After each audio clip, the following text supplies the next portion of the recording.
જય શ્રી કૃષ્ણ મિત્રો, વીઆર ગુજ્જુ ચેનલમાં તમારું સ્વાગત છે। આજે આપણે મસાલા સિંગની રેસીપી જોઈશું। તો બહાર માર્કેટમાં મળે એવી જ મસાલા સિંગ આપણે આજે ઘરે બનાવીશું। સ્ટેપ બાય સ્ટેપ એને બનાવતા શીખીશું અને આ તમે કોઈ પણ વ્રત કે ઉપવાસ હોય તો પણ તેને ખાઈ શકો છો। તો ચલો આપણે એવી જ મસાલા સિંગ કેવી રીતે બનાવી એ સ્ટેપ બાય સ્ટેપ જોઈ લઈએ। તો એના માટે સૌથી પહેલા આ રીતના કાચા સિંગદાણા લઈ લેવાના છે। મેં અત્યારે એક વાટકી જેટલા લીધેલા છે। આ તમને કોઈ પણ કરિયાણાના દુકાન ઉપર આસાનીથી મળી જશે। અને પહેલું સ્ટેપ એ છે કે આપણે આ કાચા સિંગદાણાને શેકવાના છે। તો એના માટે આપણે એક જાડા તળિયાવાળું વાસણ લીધેલું છે અને એને મીડિયમ ગેસ ઉપર મૂકી દીધેલું છે। અને હવે આને હલાવતા જઈને અને સરસ મજાની ગોલ્ડન બ્રાઉન એકદમ ક્રિસ્પી થાય ત્યાં સુધી શેકી લેવાની છે। આ રીતે મોઇસ્ચર દૂર થઈ જાય એના માટે આપણે આ સિંગદાણાને શેકવા બહુ જ જરૂરી છે। ત્યારબાદ જ એમાં મસાલો કરવો। અને આ સિંગદાણામાં જે પણ ખોરા દાણા હોય, ખરાબ દાણા હોય એ બધા આપણે સાફ કરીને લઈ લીધેલા છે। આમાં એક પણ ખરાબ દાણો નથી હવે। અને હવે સાફ કરીને લીધા પછી આ રીતના શેકવા મૂકી દીધા છે અને ચમચીના મદદથી આ રીતના તમારે હલાવતા જવાનું છે અને બહારથી એકદમ ગોલ્ડન બ્રાઉન કલરના શેકાઈ જાય ત્યાં સુધી એને શેકવાના છે। તો જો આ રીતના થોડા થોડા હવે શેકાતા આવે છે। આ સિંગદાણાને શેકતા મારે 7 થી 8 મિનિટનો સમય લાગ્યો છે અને તમારો સમય કેટલો લાગે છે તમારા સિંગદાણા ઉપર ડિપેન્ડ કરે છે, તમે કેટલા ઓછા વત્તા લો છો।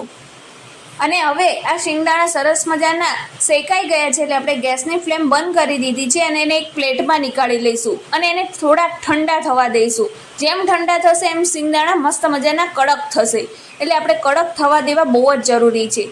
તમને કેવી રીતે ખબર પડે કે આ સિંગદાણા શેકાઈ ગયા છે? તો તમે મોઢામાં મૂકશો તો પણ તમને કડક લાગશે અને એને ઉપરનું ફોતરું આ રીતના દૂર કરશો ને તો પણ તમને આસાનીથી નીકળી જશે। હવે આપણે મસાલા સિંગ બનાવવા માટે એ જ વાસણમાં 1 ચમચી તેલ ગરમ કરવા મૂકી દઈશું। બહુ વધારે તેલ નથી લેવાનું, 1 જ ચમચી લેવાનું છે। અને પછી એમાં આપણે જે કશ્મીરી મરચું આવે એ ઉમેરી દીધું છે। તેલ ગરમ થાય એટલે તરત જ એમાં ઉમેરી દેવું અને અડધી ચમચી જેટલું મીઠું ઉમેરી દેવું અને સારી રીતે મિક્સ કરી લેવાનું ઝડપથી। અને ત્યારબાદ એમાં આપણે જે શિંગદાણા રાખ્યા છે એ ઉમેરી દેવાના છે અને સારી રીતે ઉપરથી નીચે મિક્સ કરી લેવાના છે। આપણે મરચું અને મીઠું એમાં એટલા માટે ઉમેર્યું કે જ્યારે તમે શિંગદાણા ખાવ ને તો તમને ગળે એ ચોંટે નહીં મરચું, એના માટે। અને જો આ રીતના મિક્સ કરી લીધા પછી પાછા આપણે ગેસ ઉપર મૂકી દઈશું સિંગદાણાને। પહેલાં આપણે ગેસની ફ્લેમ બંધ કરી દીધી હતી અને હવે બાકી તમને જો ઓછું લાગતું હોય મીઠું તો તમે ઉમેરી શકો છો અને મરચું પણ ઉપરથી તમે આ રીતના હવે ઉમેરી શકો છો। તો જો આ રીતના તેલવાળા સિંગદાણા થઈ જશે એટલે તમને ગળે પણ ચોંટશે નહીં, જો આ રીતના। અને સારી રીતે ઉપરથી નીચે મિક્સ કરી લેવાનો છે આ બધો મસાલો। અને જો તમે દાબેલી બનાવતા હોય અને તો તમારે આ ઉપરના જે સિંગદાણા છે એને ઉપરના ફોતરા કાઢી દેવાના અને 2 પડ અલગ કરી લેવાના છે। તો તમારે આ મસાલા સિંગ દાબેલીમાં પણ યુઝ થઈ જશે। અને હવે આપણા સિંગદાણા સરસ મજાના મસાલાવાળા થઈ ગયા છે એટલે એક પ્લેટમાં નીકાળી લઈશું સર્વ કરવા માટે। અને સર્વ કરો ત્યારે તમારે એમાં દળેલી ખાંડ 1 ચમચી ઉમેરી દેવાની છે અને જેટલી તમને ટેસ્ટ આવે એ પ્રમાણે તમે ઉમેરી શકો છો। અત્યારે મેં 1 ચમચી જેટલી ઉમેરી છે।